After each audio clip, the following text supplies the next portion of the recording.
Bem-vindos e bem-vindas à terceira aula do curso Topologia e Geometria de Três Variedades. Bom, hoje a gente vai falar de variedades suaves e, de algumas outras coisas, mas vamos começar falando sobre variedades suaves ou variedades diferenciáveis. Então, variedades topológicas esse é um conceito que a gente discutiu em alguma aula anterior. O que são variedades topológicas? São espaços que são localmente iguais ou localmente como o Rn. Né?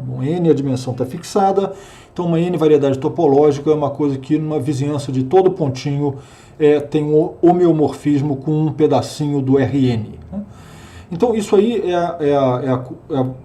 esses são os tipos de variedades mais básicos, as variedades topológicas, mas sobre, acima, mais especialmente do que apenas topológicas, variedades têm vários sabores, e um dos mais importantes sabores é a suavidade ou diferenciabilidade.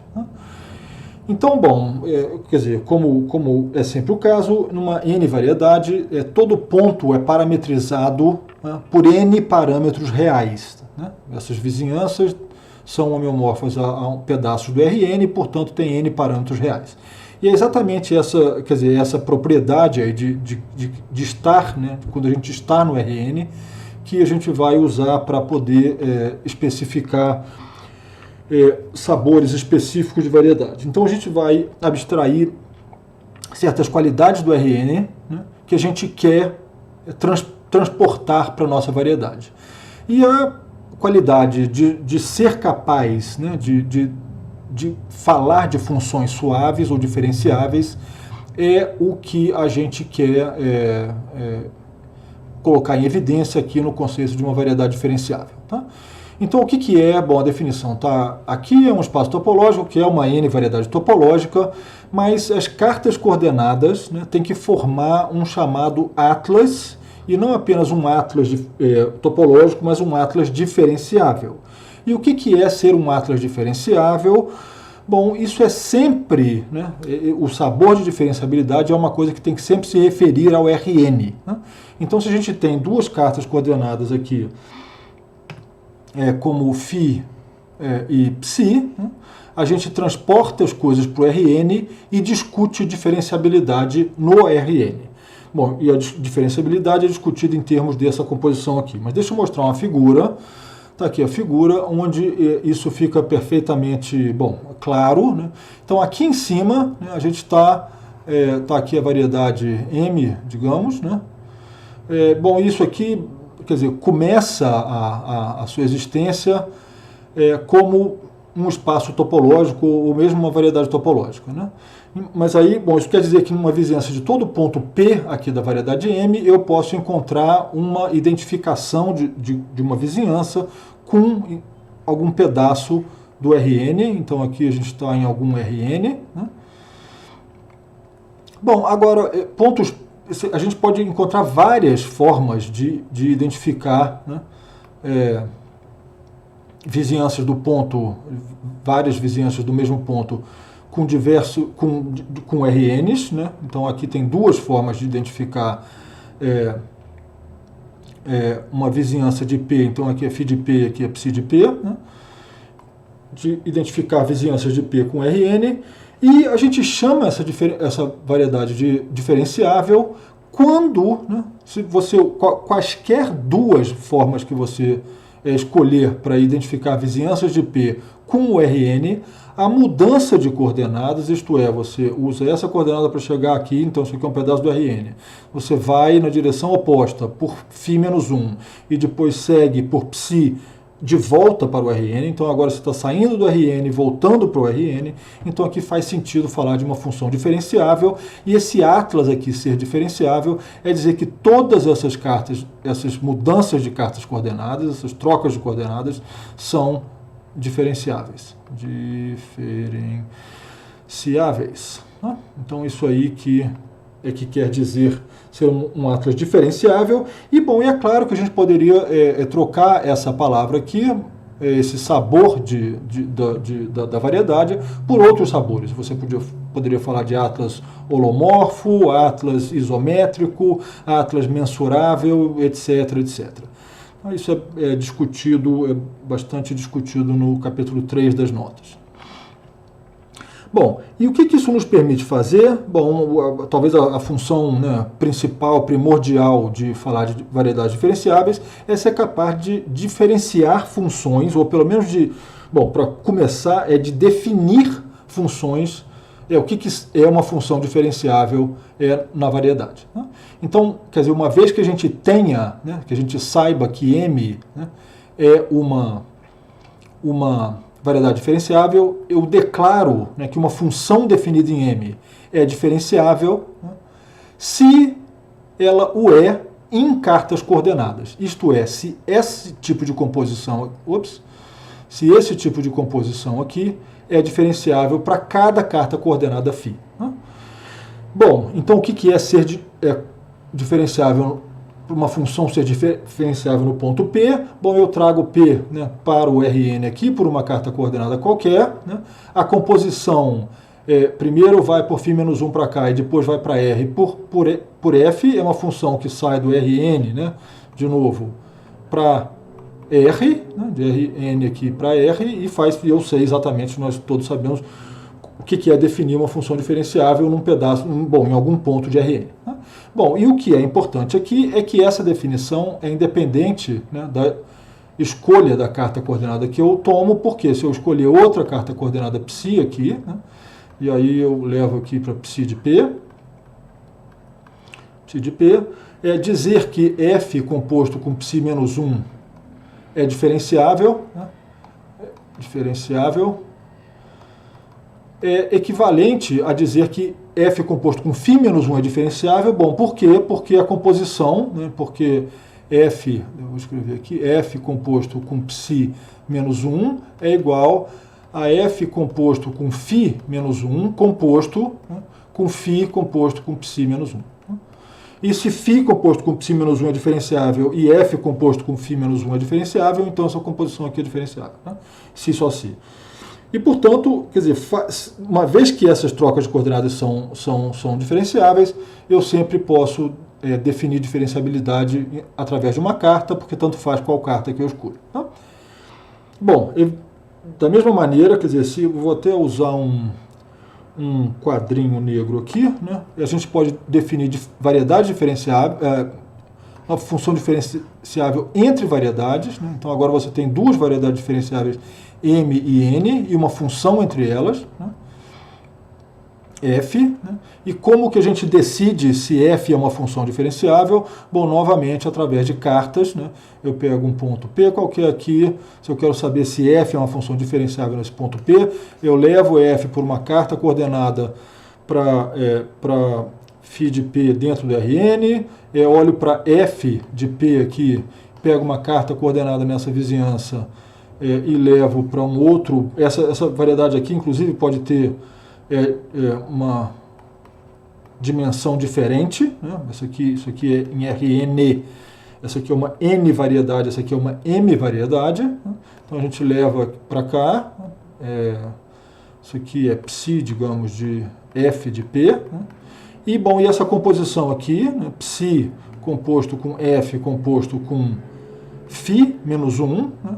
É uma função que vai de um pedaço de Rn para um pedaço do Rm, e eu sei dizer o que é ser ou não diferenciável nesse ponto aqui, φ de P, desculpe, para psi de F de P. Então é assim que a gente decide se funções entre variedades diferenciáveis são diferenciáveis. Bom, então, de volta aqui,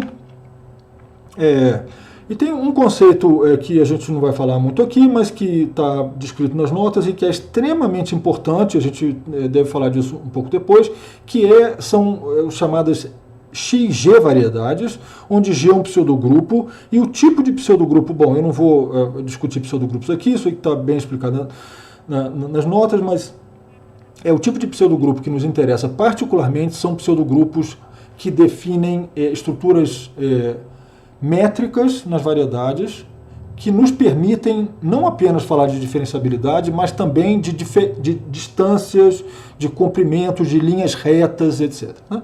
Então isso aí é uma coisa fundamental para o curso, mas bom, a gente vai discutir essas coisas em seguida. Bom, então deixa eu voltar aqui a variedades suaves, alguns exemplos do que são variedades suaves. Bom, RN é trivialmente uma variedade suave, por obviedade, talvez. Bom, superfícies orientáveis também são suaves, embora ao dizer são suaves, nisso aí está embutido eu explicitar, né, ou explicitar, que é algo que eu finalmente não vou fazer, mas a gente tem que explicitar de qual atlas coordenado que a gente está falando. Né? Então, eu falar assim, essa é uma variedade suave, bom, isso aí, na verdade, é uma afirmação meio irresponsável, a menos que eu diga claramente do que eu estou falando e de qual atlas coordenado eu estou falando. Mas, de toda maneira, permitam-me uma certa falta de precisão aqui, mas, bom, a esfera, o toro, né, etc., o bitoro, o tritoro, são todas variedades que a gente pode colocar dentro do R3, por exemplo, né, e descrever um atlas coordenado diferenciável nessas superfícies. Bom, a N-esfera, em particular, ou mais geralmente para qualquer N, é uma variedade diferenciável, uma N-variedade suave. Né?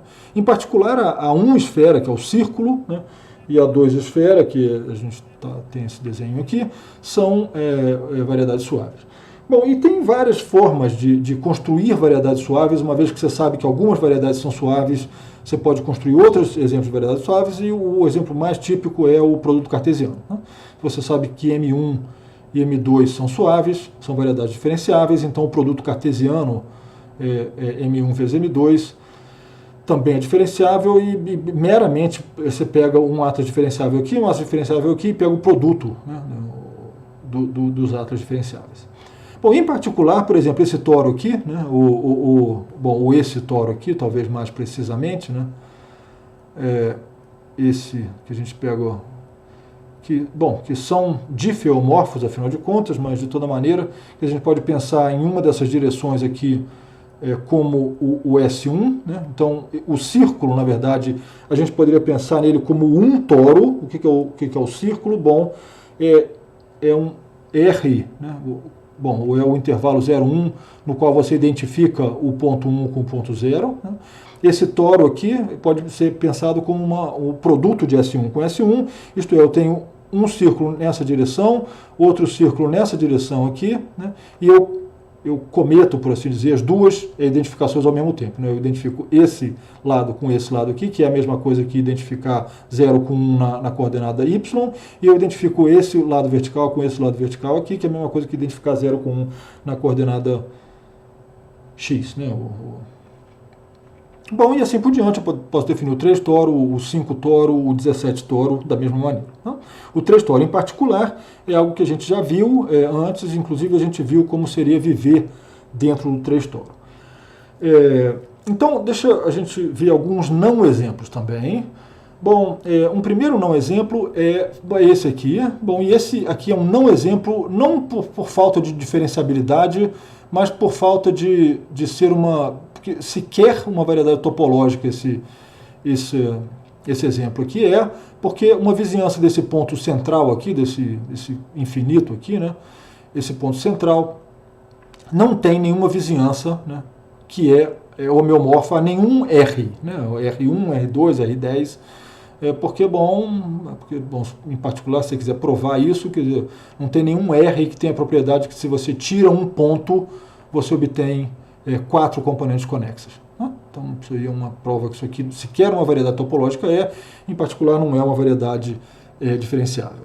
Bom, esse cubo aqui, o cubo unitário dentro do R3, não é, ou pelo menos a estrutura óbvia que esse cubo tem, não é diferenciável. Por quê? Porque, se você fizer uma curva aqui, por exemplo, uma curva que vai assim e depois vai assim, quer dizer, não dá para falar do que é o vetor tangente à curva nesse ponto aqui. Ele aponta para cá, para lá, para cá, né, para cá, sei lá, né?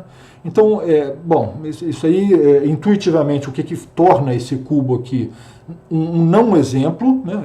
É uma variedade topológica, uma superfície, né? Estou falando apenas da casquinha do cubo, da superfície, mas intuitivamente o motivo pelo qual essa variedade topológica, né, essa superfície topológica não é diferenciável é porque a gente não consegue, bom, encontrar vetores tangentes para algumas curvas, né? Pior ainda se a gente chega nesse ponto aqui, nessa esquina, nesse vértice aqui, né?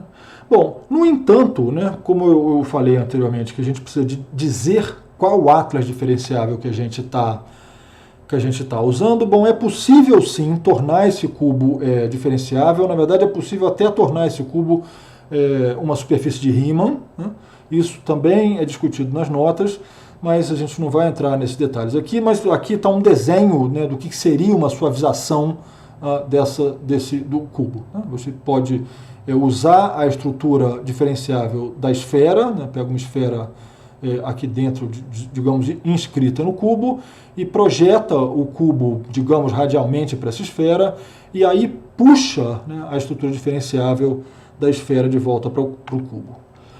Bom, a gente não vai discutir mais isso nesse momento, eu estou falando coisas talvez meio misteriosas, mas é possível tornar esse cubo, dar ao cubo uma estrutura diferenciável.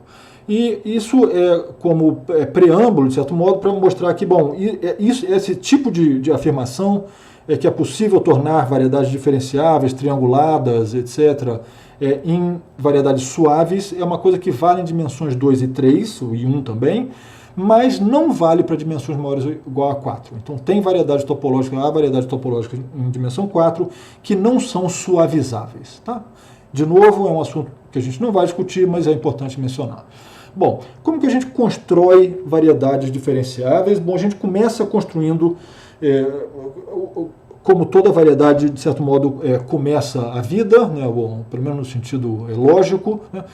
A gente começa construindo uma variedade topológica e depois vê se é possível promover a estrutura topológica e adicionar sabores à estrutura meramente topológica.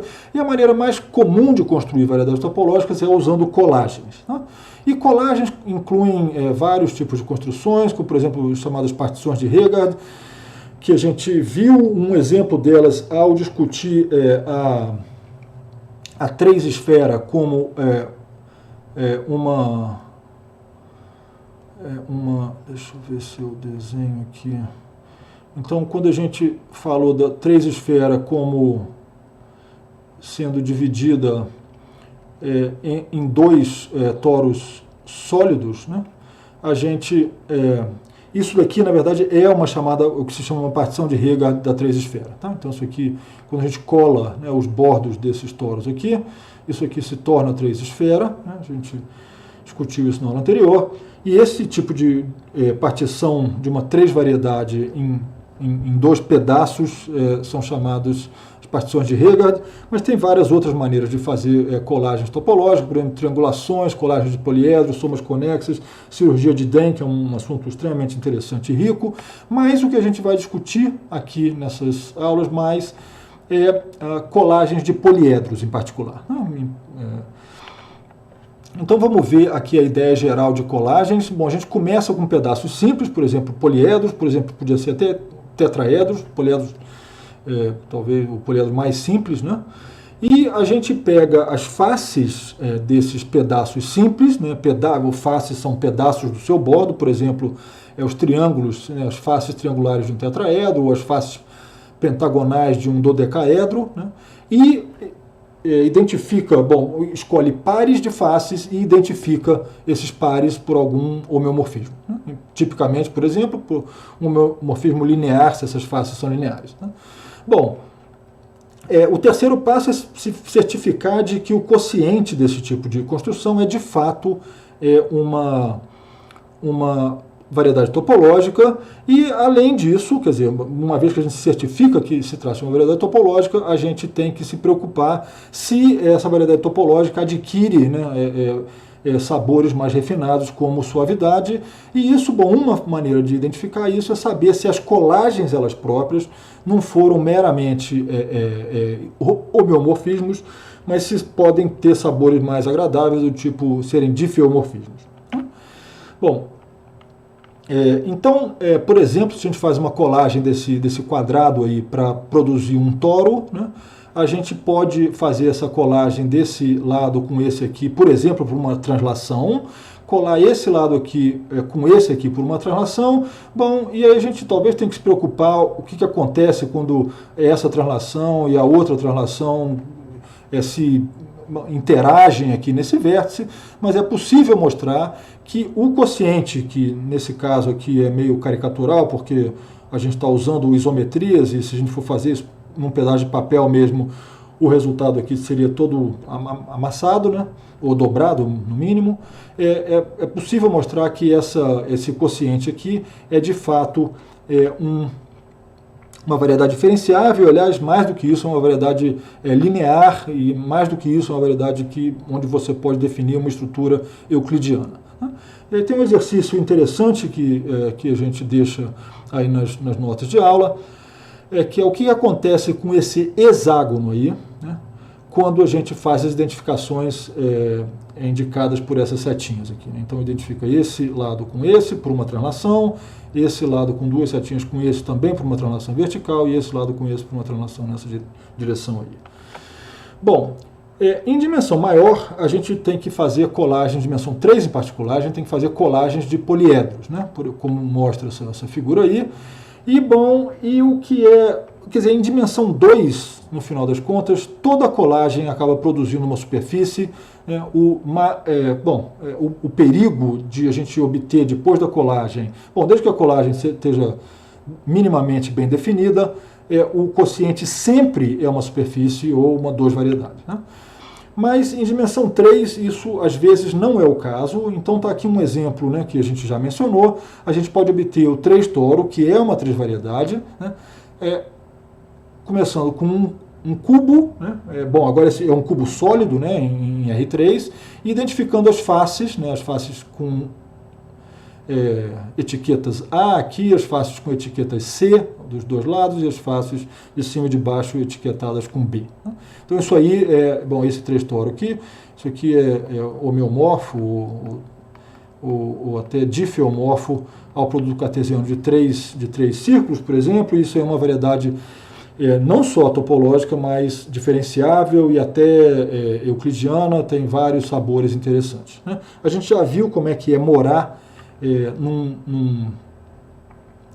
universo que é um 3 toro, né? A gente viajou dentro de um 3 toro aí na primeira aula, eu acho, isso foi uma coisa interessante. Mas vamos ver um exemplo de uma colagem que produz uma não 3 variedade, né? Quer dizer, uma colagem perfeitamente interessante que produz algo que não é uma colagem no final das contas.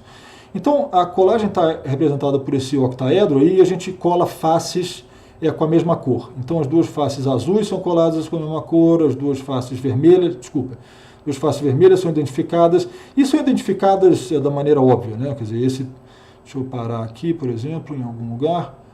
Então, esse triângulo vermelho aqui é colado com o triângulo atrás aqui, você faz uma rotaçãozinha aqui,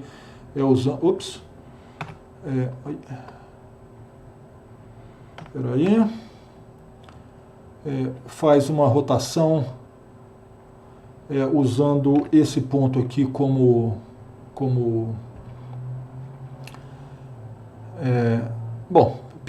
pendurada nesse ponto aqui, você roda esse lado para o lado de trás, lá, por exemplo. Tá? E a mesma coisa com todas as outras identificações. Bom, deixa eu mostrar aqui esse exemplo é discutido no livro-texto, mas em particular, deixa eu mostrar aqui por que o quociente não é uma 3 variedade. Bom, o que acontece? Todos os pontos estão muito bem, né, exceto esse vértice aqui. Por quê? Porque, a colagem é a mesma em todos os níveis aqui. Bom, esse ponto aqui e o ponto simétrico de baixo são os dois únicos pontos onde esse quociente não é uma variedade. E o motivo é o seguinte... note que a identificação cola esse lado aqui com o lado lá de trás, né? Idem cola esse lado da frente aqui com o lado de trás, eu não vou rabiscar não, mas essa colagem aí faz com que essa aresta desse quadrado horizontal aqui, essa aresta com uma setinha e a aresta de trás com uma setinha sejam colados, e essa aresta da frente aqui com a aresta de trás sejam colados. Portanto, o quociente desse quadrado horizontal aqui é um 2 toro. Então, o quociente aqui é um 2 toro. E, bom, isso acontece em todos os níveis, né, aqui. Você tem 2 toros em todos esses níveis aqui, porque a colagem tem essa simetria aí. Então, cada nível horizontal desse você produz um 2 toros. E, portanto, esse ponto aqui no quociente tem uma vizinhança que é folheada por 2 toros. Então, esse ponto aqui tem uma vizinhança folheada por 2 toros. E isso isso aqui não é permitido numa 3 variedade. Por quê? Porque todo ponto de uma 3 variedade tem uma vizinhança que é homeomorfa ao R3, e não existe nenhum ponto em R3 que você possa folhear por 2 toros que se acumulam no ponto, certo? Quer dizer, que são, quanto mais perto você chega, você vê 2 torinhos cada vez menores na vizinhança daquele ponto. Isso não existe em nenhum RN, em particular não existe no R3, e, portanto, esse ponto aqui e o simétrico dele abaixo lá, são pontos onde essa colagem aí, né, essa colagem aqui, não produz uma 3 variedade. Então, a dimensão 3, a gente tem que tomar um cuidado inicial para saber se a gente está lidando com uma 3 variedade topológica, e só após se certificar disso, certificar que esse tipo de patologia ou de possibilidade não aconteceu na nossa colagem, é que a gente pode decidir se a gente quer sabores mais elaborados como diferenciabilidade, propriedades métricas, etc. Bom, então vamos agora falar um pouco sobre quocientes por ações de grupos, que vamos tratar como uma maneira de produzir variedades com boas propriedades e para assegurar que se satisfaçam todas as propriedades que mencionamos anteriormente. Então, em geral, vamos estudar espaços topológicos, tipicamente variedades, e vamos considerar o caso quando um grupo age na variedade ou no espaço. E vamos tomar depois quocientes dessas ações, ou seja, quocientes do espaço pela ação do grupo, que é simplesmente o espaço das órbitas da ação do grupo. Um exemplo muito bem conhecido disso são os toros. Por exemplo, o toro bidimensional T2, que é o resultado de estudar a ação no plano R2 do subgrupo Z2, que é o conjunto de pontos no plano com coordenadas inteiras, como mostrado aqui, com esses pontinhos. E então o resultado do quociente R2, então o espaço, pelo grupo Z2, que age em R2 por adição de vetores, ou seja, um vetor N1, N2 age no ponto X1, X2, simplesmente por adição, não é? N1 mais X1, N2 mais X2. Então temos assim esse quociente e, na verdade, podemos também entender esse quociente em termos da colagem do quadrado, que está mostrado aqui, e das faces, das arestas opostas do quadrado. Outro exemplo, em dimensão 3, é o 3 toro, que analogamente é o quociente de R3 pela ação do subgrupo Z3. Aqui temos uma imagem tridimensional daqueles pontos com coordenadas inteiras e podemos, em ambos os casos, não só garantir que o resultado desse quociente é uma variedade, mas, na verdade, também ela herda a geometria euclidiana do espaço R3 ou R2, com o qual começamos essa construção. Então, como já vimos naqueles exemplos, existe em geral uma dualidade entre a construção de variedades como quocientes por ações de grupos e como colagens. E isso funciona tanto no contexto topológico quanto no contexto geométrico. Então, aqui, cada quociente por uma ação que satisfaz certas propriedades adicionais, que discutimos em detalhe no capítulo 3 do nosso livro-texto. Cada tal quociente pode ser também obtido como uma colagem de um poliedro P, e a passagem do grupo ao poliedro correspondente é chamada construção de um domínio fundamental da ação, e para passar de volta podemos começar com um poliedro e considerar as transformações que realizam a colagem, ou seja, que levam cada face à sua face correspondente que tem que ser colada a ela.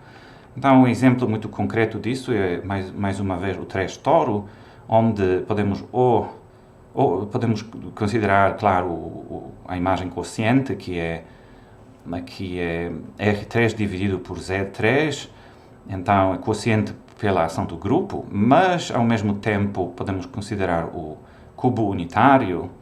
E agora, o cubo unitário tem a propriedade de que os translados, as translações do cubo unitário pelos elementos de Z3 cobrem todo o espaço R3, de forma que os interiores daqueles cubos transladados ficam juntos.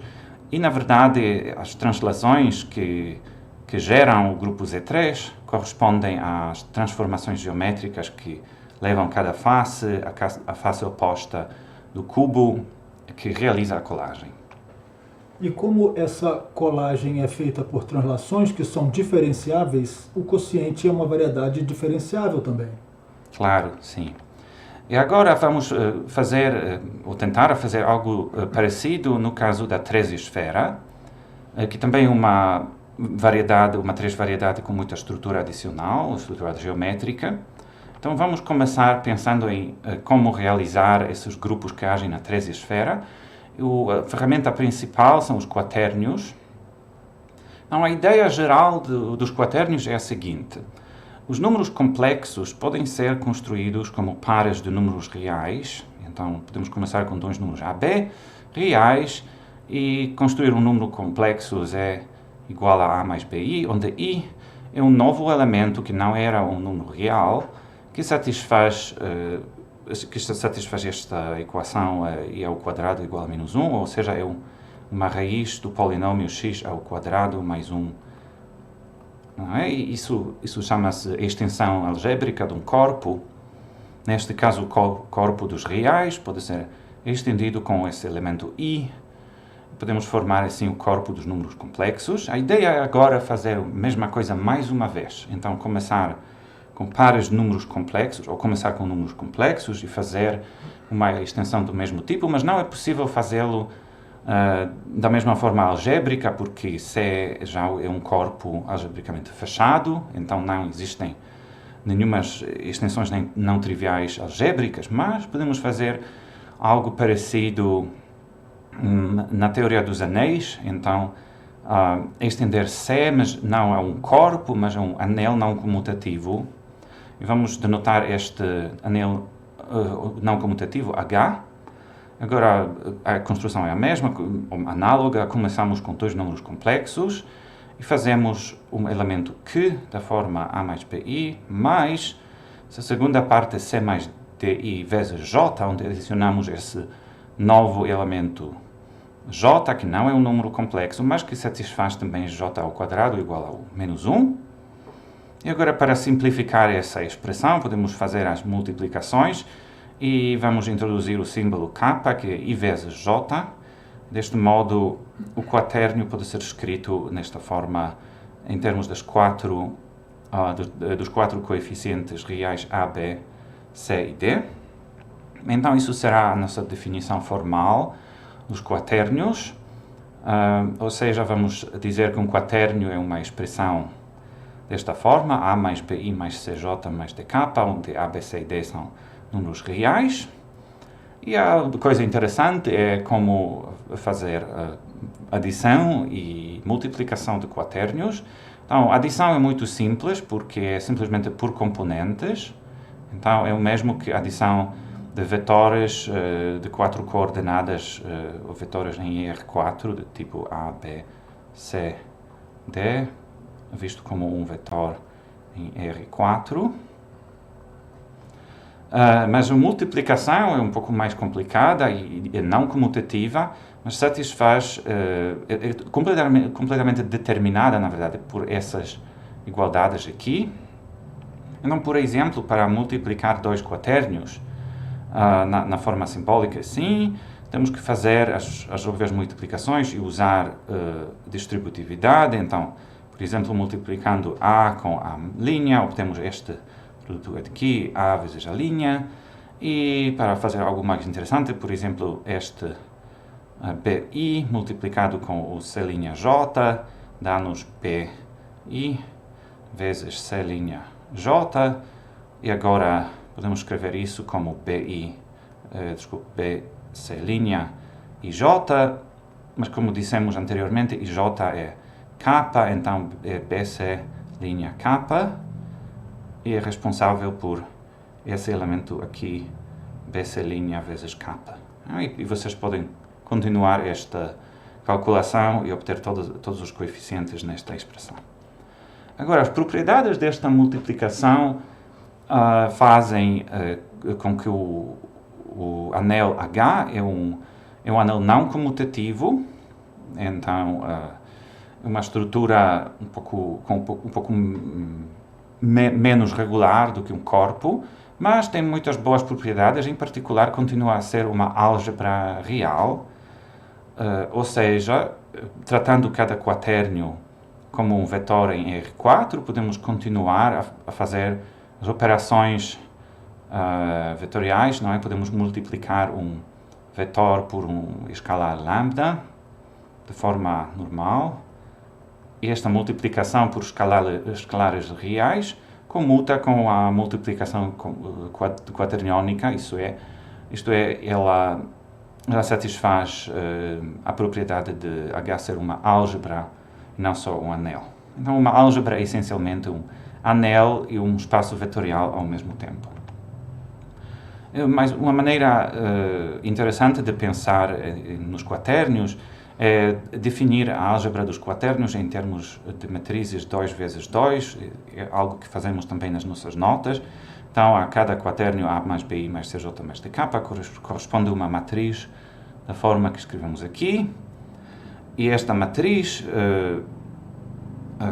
na verdade, a multiplicação e adição dos quaternios é determinada completamente isomorfa à multiplicação e adição das matrizes desta forma.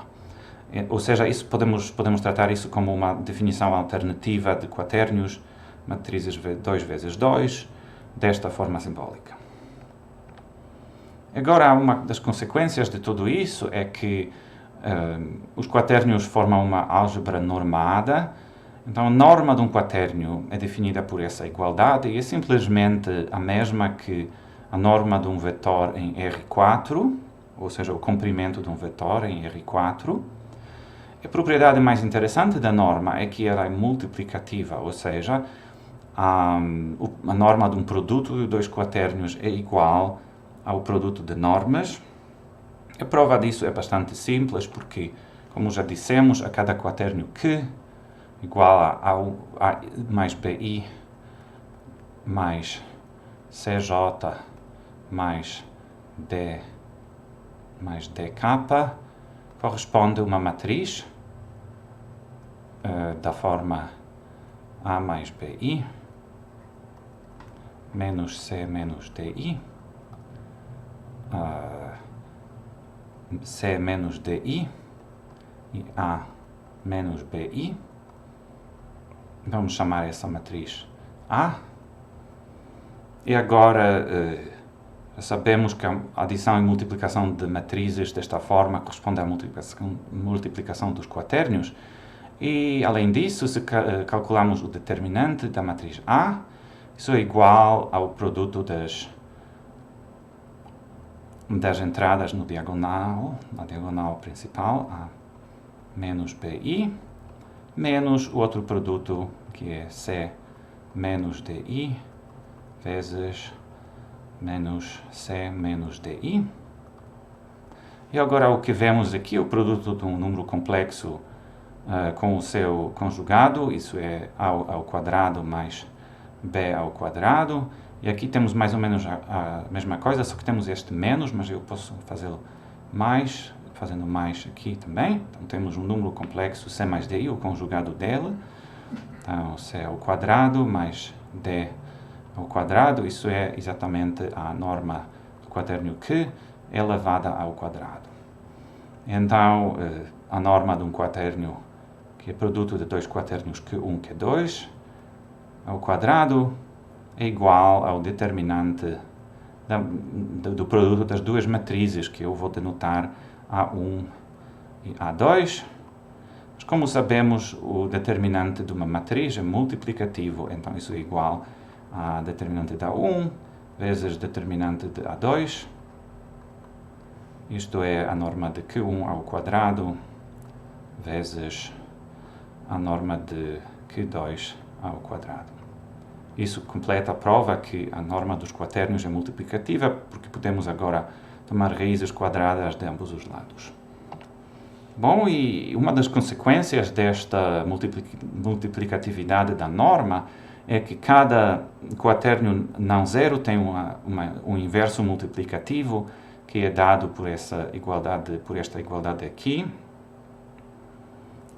que é escrita aqui em termos da norma e em termos do que chamaríamos conjugado de um quaternio, porque estamos negando a parte imaginária, digamos, do quaternio. E como consequência de tudo isso, a treze-esfera, que pode ser realizada como um subconjunto de R4, ou seja, de H, consiste de pontos à distância 1 da origem, é um subgrupo multiplicativo dos quaternios. E isso é uma coisa que tem várias consequências muito profundas que não vamos discutir aqui, mas que estão discutidas nas notas, especialmente no capítulo 2. Na verdade, este grupo de quaternios unitários, que é identificado com a treze-esfera, é isomorfo ao grupo de matrizes SU2. Então, isso usa mais uma vez a nossa correspondência entre quaternios e matrizes 2 vezes 2. Claro que a prova do teorema é mais complicada do que isso, está inclusa no livro-texto também. Então, uma das consequências disso é que podemos tratar a treze-esfera como um grupo de Lie, ou seja, já sabemos que a treze-esfera é uma variedade suave, mas ela é simultaneamente um grupo, e na verdade as duas estruturas, a estrutura do grupo e a estrutura da variedade suave, são compatíveis uma com a outra, por isso a treze-esfera é um grupo de Lie. E, em particular, a esfera age em si mesma por multiplicação, na verdade, em duas maneiras diferentes, à direita e à esquerda. Essa ação é por diffeomorfismos. Na verdade, há uma multiplicação dos pontos na esfera a ação da esfera em si mesma por multiplicação é uma ação por isometrias, elementos de SO4.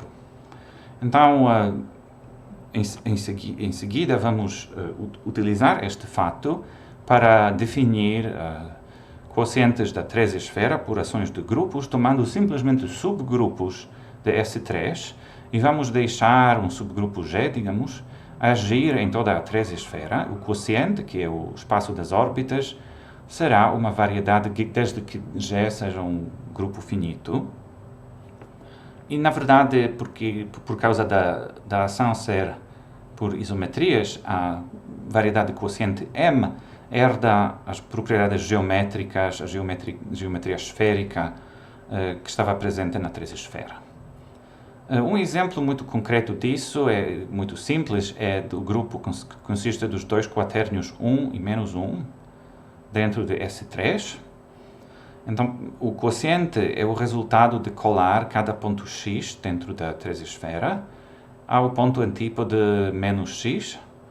E o resultado chama-se, o quociente M chama-se espaço projetivo RP3, que eu não sei desenhar porque é algo tridimensional, mas tenho aqui um desenho em dimensão 2, então é RP2, que é o resultado da colagem ou da identificação numa 2-esfera de cada ponto x ao ponto antípode menos x.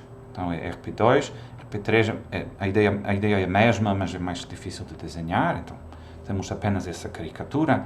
Algo mais interessante é o espaço lenticular L41, que é o resultado de tomar o quociente de S3 por este grupo de 4 elementos aqui, um grupo cíclico de ordem 4, e uma maneira alternativa de pensar no espaço lenticular é também construí-lo pela colagem de um octaedro, como este octaedro que voa aqui. E essa é uma colagem topológica, mas na verdade podemos também fazer colagem geométrica, e para esse fim precisamos de considerar este conjunto dentro da 3-esfera, que é uma lente esférica e que dá o nome aos espaços lenticulares. Então, o que vemos aqui é um domínio fundamental para a ação deste grupo sob a projeção estereográfica. Na verdade, não sabemos desenhar nada em S3 sem a projeção estereográfica, então, mas isso é mais ou menos a ideia, que podemos colar a parte inferior da lente à parte superior. Os detalhes estão nas notas. Então, muito obrigado pela sua atenção. Vamos continuar na próxima aula.